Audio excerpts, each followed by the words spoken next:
Hi, good afternoon, everybody, and welcome to Derbyshire Community Bank AGM. My name's Jackie Littlewood. I work for ABCL, which is the trade association for British credit unions, and we're helping to support the technology this afternoon.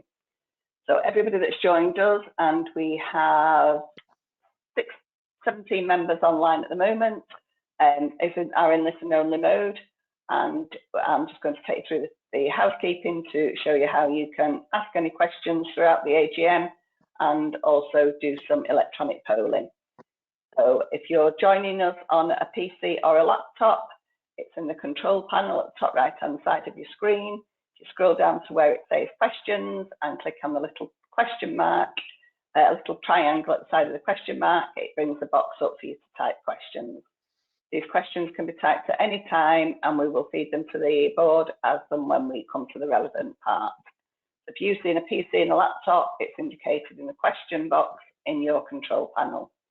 If you're using an Android device, it's indicated with a question mark at the top of your device. Again, if you click into the question mark at the top of your device, it'll bring up a pop-out box that you can type your questions. And similarly, if you're using an iPhone, it's indicated with a question mark at the bottom of your device. We will be doing some electronic polling this afternoon. So I'm just going to launch a test poll so people can get used to the technology. So what is the weather in your area like today? If you can just click into the relevant buttons on your own devices, that'd be great.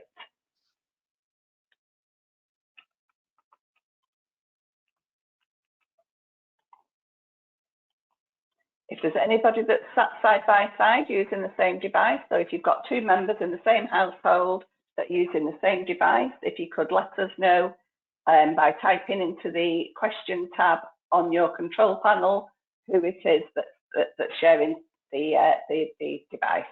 And then one person can vote electronically, and then one person can type their results in the question tab. So if there's two members sat side by side, if you can let us know so we know for the numbers, and then one person votes electronically and the other person types their poll results into the question tab. The documents that we're going to share throughout the AGM are available in the handout section of your control panel as well, so you can download those to your own devices. So we've had 81% of members that have voted, out of, we've had 3 more people joining us now, so we're at 18 members. I'll just share the results.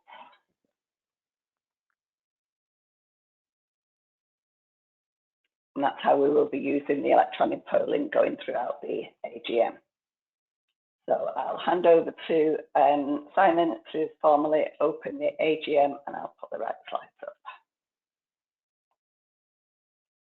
Thanks very much, Jackie, and very warm welcome to all of the members who are joining us online today. For those of you who haven't seen me before, I'm Simon Haslam. I took over as chair of the credit union straight after the annual general meeting last year, so I'm just coming up to my 1-year anniversary. And I have to say I've been really enjoying my engagement with the credit union movement as well as with Derbyshire Community Bank. Jackie has confirmed that we're quorate, so we're in a position to start the meeting. On my left, you can see Claire Hale. Claire is our chief executive, and she'll know the answers to any questions that I can't answer. I think that's the plan anyway. I have no formal apologies from members who are unable to attend today.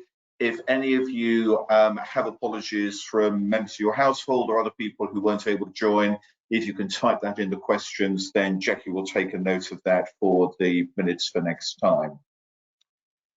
So if we can then move, please, to the minutes of last year's AGM, which are in the pack that was sent to you all ahead of attending the meeting. Are there any questions on those minutes in terms of completeness or accuracy? Again, if you've got any questions, please type them in the question box.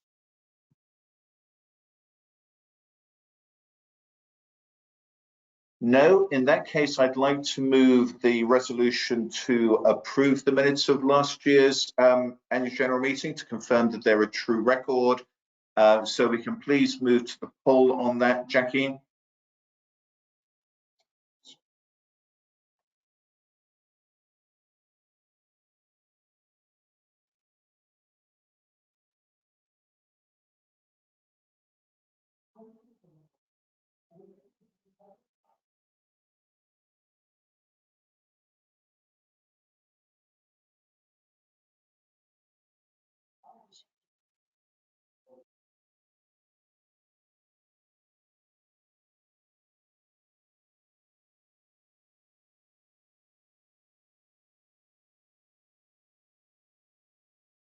Has everybody voted, Jackie? Sorry, the people in the panel that got the cameras on aren't able to vote electronically, so they'll be voting with their hands. So we've got 71% of members that have voted so far. And we're at 19 members. So we'll just give another 10 seconds, I think, for people to vote, please, Jackie. Yes, that's fine.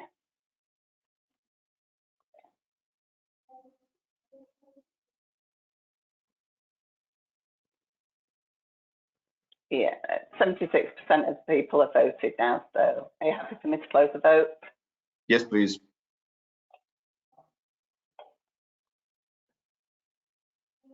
So 85% of yes and 15% didn't attend. That's perfect. So I can declare that carried. Thank you very much indeed. We then move on to my report from the chair. I've written a fairly extensive report, which is included in your pack. I'm not proposing to read all of that, but there were a few points I thought it was worth highlighting while we're all online together. The first thing I think I wanted to say was to put on record my thanks to my predecessor as chair, Mick Brown. Mick stands down from the board at the end of the AGM today. He's served on the board for more than 12 years, did a remarkable 9 years as chair, and I think leaves the credit union in a much stronger position than when he first joined the board. All of us who've worked with him on the board, all of us as members, I think owe Mick our very deepest thanks for the commitment and energy he's brought to Derbyshire Community Bank, and we give him our very best wishes for the future. The second thank you I wanted to give was to Claire and all of the staff at the credit union. We've seen a significant improvement in our ability to keep on top of arrears while also increasing the new lending activity to members. Sadly, since writing my report, Claire has handed in her resignation, which is a huge disappointment to us as a board, and she'll be leaving us next month to work closer to her home in Nottingham. She goes with our huge thanks for the transformation she's overseen in our office and in our working practices over the last 18 months. We have already advertised for her successor, and in the meantime, I'm delighted that Beth Belding will step up as our interim chief executive. Beth joined us a year ago as our business services manager, and she's been a wonderful addition to the team. We did have one question in the question box in relation to Claire's resignation. I'm very happy to confirm that we're not paying her a golden handshake or indeed any other non-contractual arrangements, and she is working the 2 months notice which her contract obliges her to do. So there's nothing to draw to anybody's attention in relation to that. Moving on quickly, a few other points I wanted to highlight. Membership was up by more than 11% in the year, which was great. Almost all of our members now deal with us virtually, either via our app or via our website. And that's been a real addition to our efficiency. But I think it has meant that we lose some of the word of mouth recommendations that were part of us as a credit union when we started up. And the board is very keen that we should find ways to reconnect with our communities, not least because we worry we may not reach those who are less comfortable with the world of online technology. We therefore want to relaunch our volunteering activities with the idea that volunteers might take turns to provide a physical presence at a local community centre or similar. And we'll be in touch with all of our members about this new initiative later in the year. But if you would like to register your interest now, there'll be an opportunity to do so at the end of the meeting. Lending to members did increase over the year with nearly 1.275 million of new loans. And while that's not quite back to the pre-pandemic record in 2019, we are very encouraged that our members do see us as a reliable and non-predatory lender. And that improvement in lending flowed through into our income statement.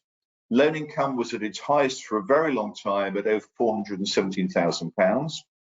We do suspect that lending activity and therefore loan income may face a decline in the current year as the cost of living crisis continues to impact our members. While the demand for new loans may well rise, we're likely to see an increase in the number of loans we are forced to decline due to problems with the potential affordability for the member concerned. Arrears on loans continues to be an issue for us and indeed for all credit unions. The media continues to report increasing personal debt issues, including high levels of bankruptcy and other types of debt arrangement. However, the return to full staffing in the office meant there was greater resource to allocate to chasing arrears, and this has led to a significantly stronger position on bad debt recovery, which almost offset the higher arrears that flows from our bigger value of loans outstanding. We continue to take steps to mitigate and reduce debt delinquency, as well as ensuring that we make a robust assessment of the affordability of the loan at the time it's requested. And that includes an assessment of the potential vulnerability to further increases in utility prices and in other inflation. But at the same time, it's very important as a credit union that we're there for our members, and therefore we should not expect the level of loan losses to decrease significantly, even in better economic times. Again, we did have one question online about the level of arrears, and I think it's interesting to note that month to month we do see quite a shift in the arrears level.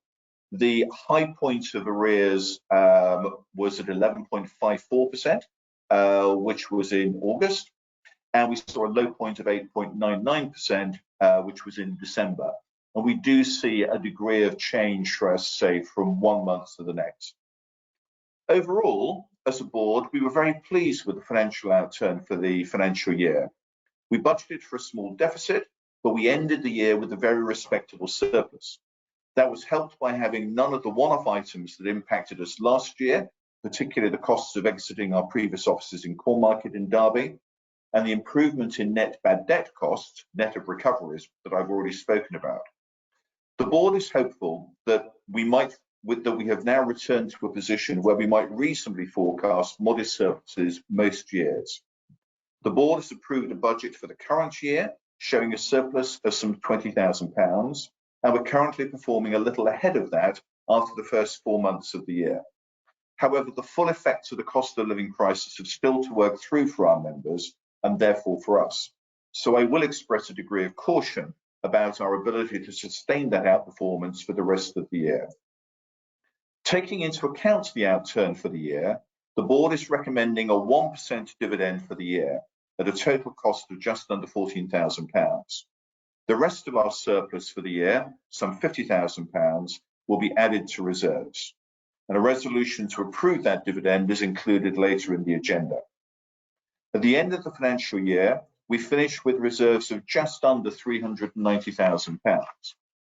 The board has carried out a very detailed review of the level of our reserves, and we're satisfied that the current level of reserves is above the level required by our regulators and provides a sufficient contingency for unexpected outcomes.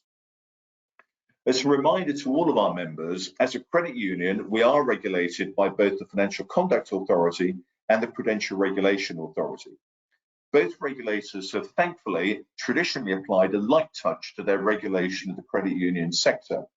But with the number of credit unions who are failing or are being rescued going up, there are some signs that that light touch will become firmer. However, we as a board are satisfied that we're operating well within the limits set by the regulators. We keep a close eye on the key financial metrics that the Prudential Regulation Authority uses to assess credit unions. Shorthand, they're known as CREDs. And we look at these ratios each month to discuss any trends or other issues of concern. Finally, I want to thank all of you and our many supporters for their help and contribution during the financial year.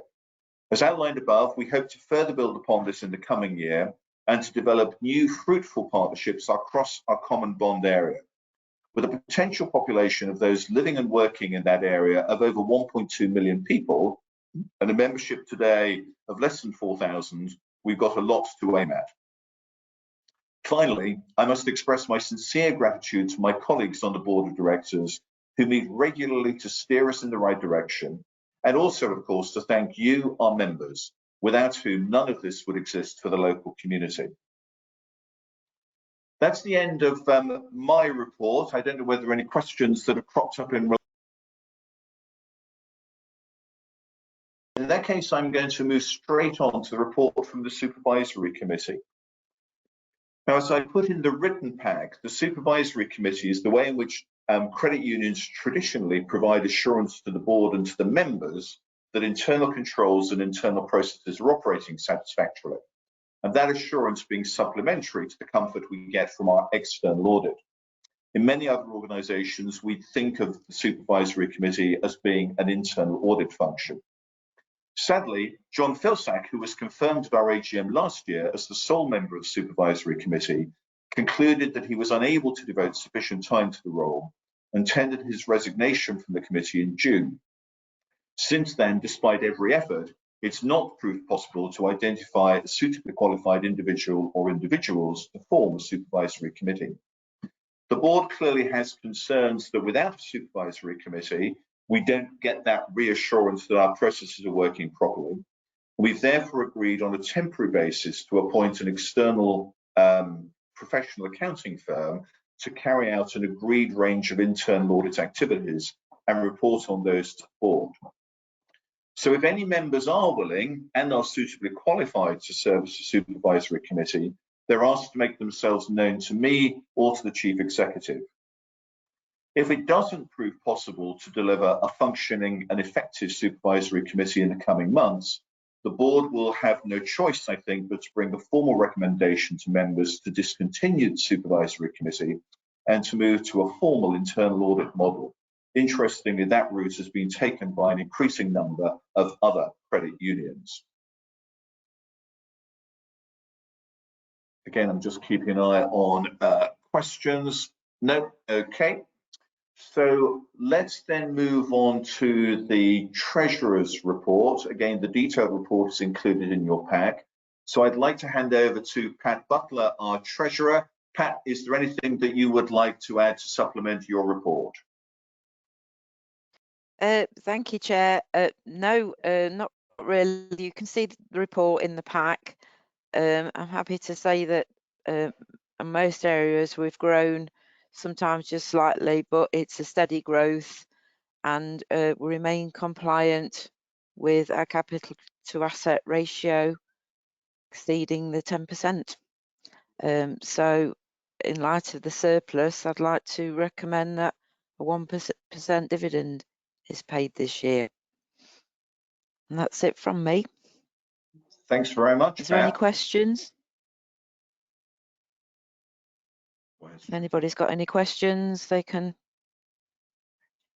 send them through. There's been no questions typed in yet, Pat. All right, Jackie, thank you.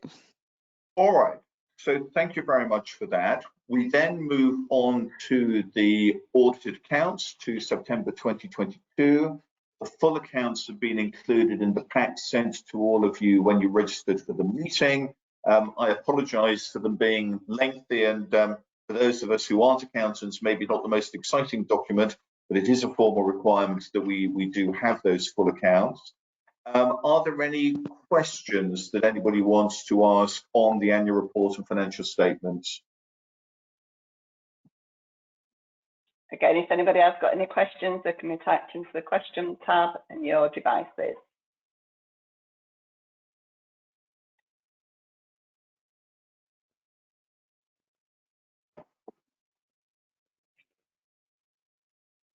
There's nothing as yet. No, I can't see anything appearing yet. So I think that takes us on to the resolutions, and I think the first resolution, Jackie, if we can flick onto the next page, is that the board has recommended that the audited accounts are accepted and received by members. So can we please vote to receive the audited accounts, please, if you can put the voting page up.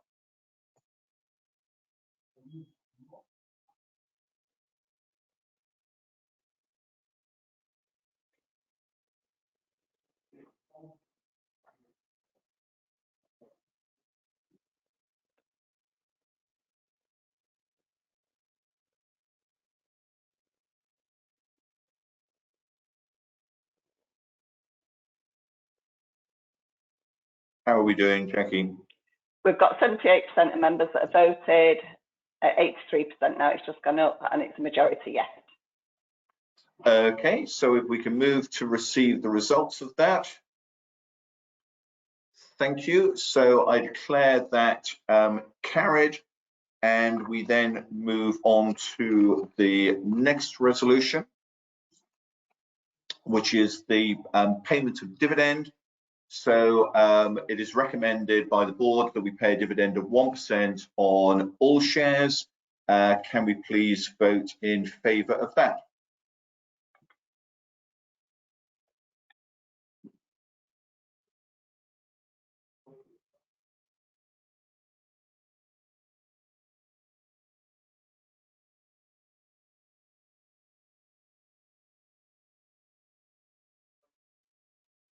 I'm straight in at the 83% and it's 100% yes.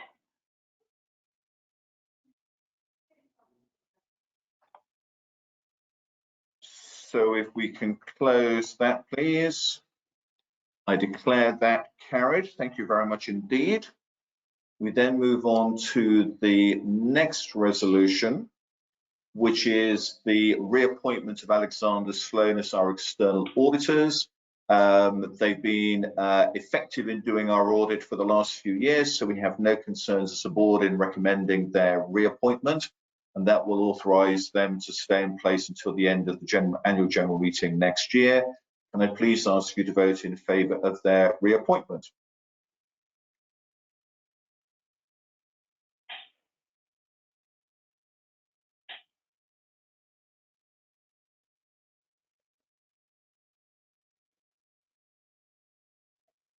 Again, that's coming at 83% and it's 100% yes. Okay, so if we can close that vote. Okay, I declare that carried. The next resolution, please, is, just turning the page, is to give the board the authority to set how much we have to pay the auditors for the audit. This is a new resolution. We've not voted on this in the past, but it's best practice in corporate governance, so we felt it was good to add it to our agenda. Can I please ask you to vote in favour of giving the board approval to decide what to pay?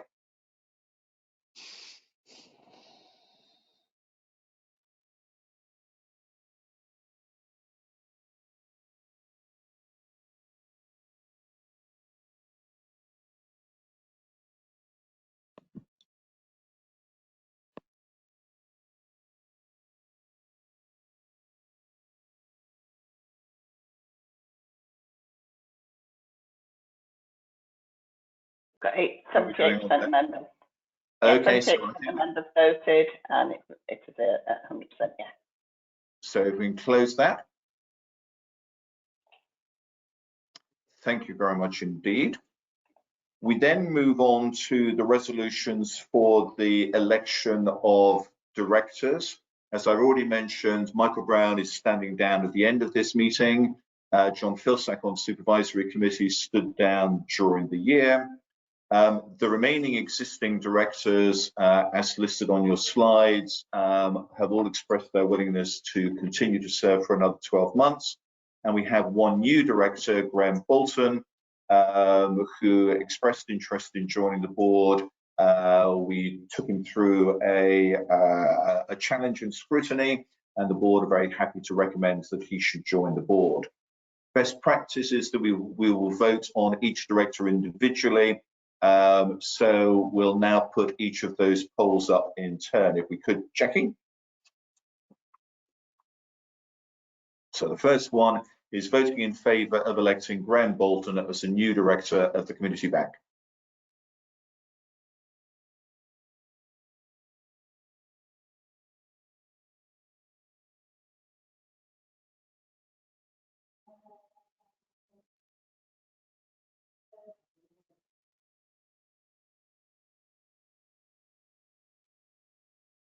We've got 72% members voted.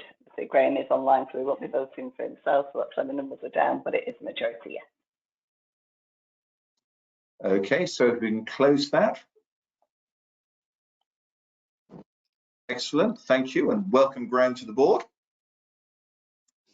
We then move on to re-election of myself, which I'm sure you will all want to do, but if we can please vote on that.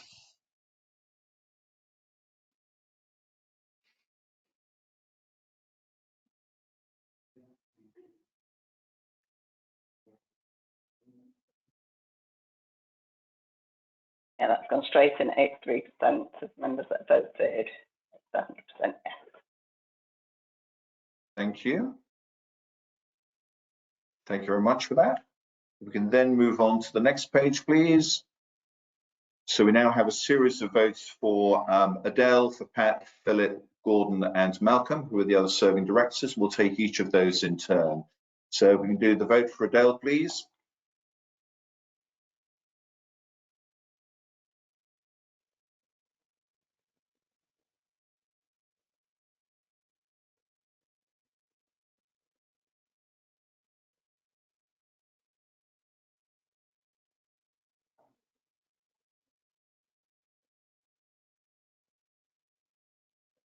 Again, because Adele's online, we've got to reduce the numbers. So yeah, 71% members voted and it is 100% yes. Okay, so that's approved. If we can then move on to Pat, please.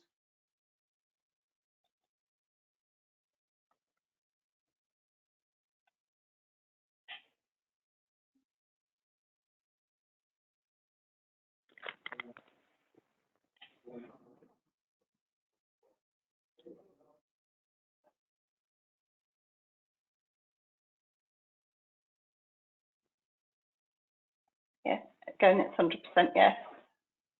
Thank you very much indeed. Thank you for that. If we can now vote for the reappointment of Phil, please.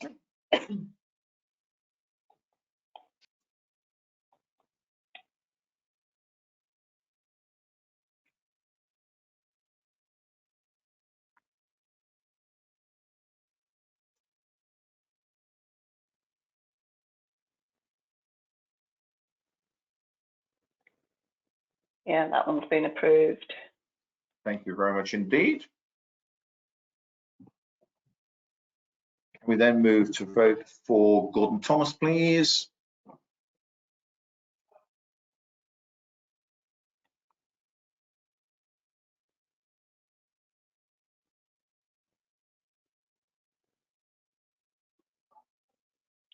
Again, that one's been approved.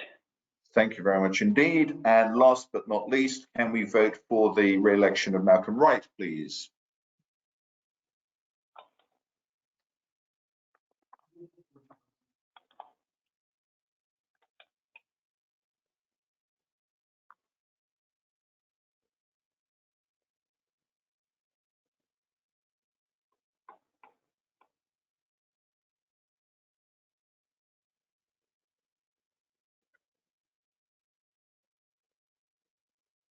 Yes, and that one's approved as well.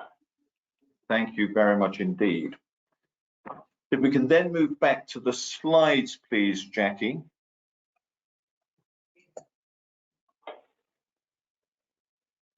We have two non-standard resolutions which the board would like you to approve. First relates to election of directors. Our rules as a credit union currently only allow the board between annual general meetings to replace vacancies. So if there's an existing director resigns from the board through ill health or whatever, the board can co-opt somebody to fill that gap. However, the board have discussed the size of the board and have concluded that at 7 members currently, we're probably a little bit on the small side. And we'd like to have the ability to co-opt up to 2 additional people onto our board to take us up to 9 members.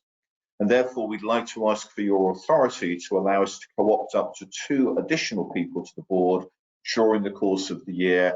And obviously, those people will then be formally presented to the general meeting next year for approval by the members. And the second resolution is addressing the supervisory committee. Again, if we find up to 3 suitably qualified and interested people, the board would like your authority to co-opt those individuals onto a supervisory committee so that we can function. And that would mean that we don't have to convene an additional general meeting, which takes time and money and expense. So if we can move to the first of those resolutions, please. All those in favour, please show.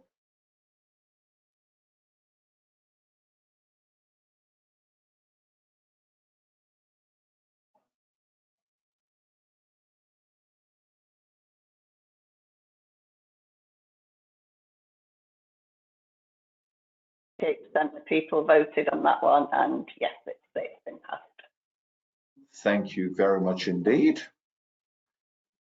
And then if we can move to the last of the formal resolutions, which is to authorise the board to co-opt up to 3 individuals to serve on the supervisory committee. All those in favour, please show.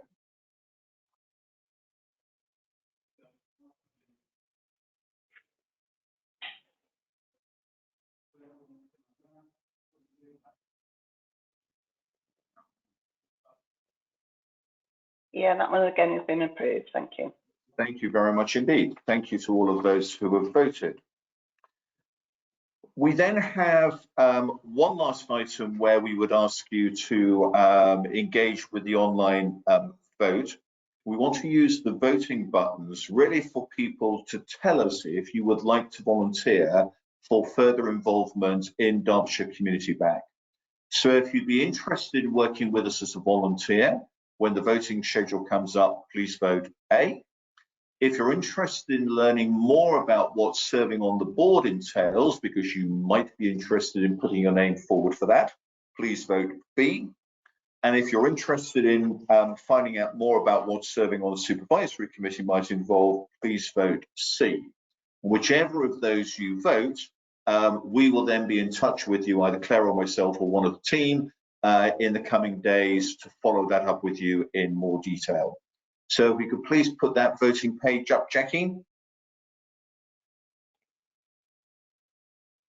And please vote as appropriate. You can tick all 3, I believe, if that's what you're interested in.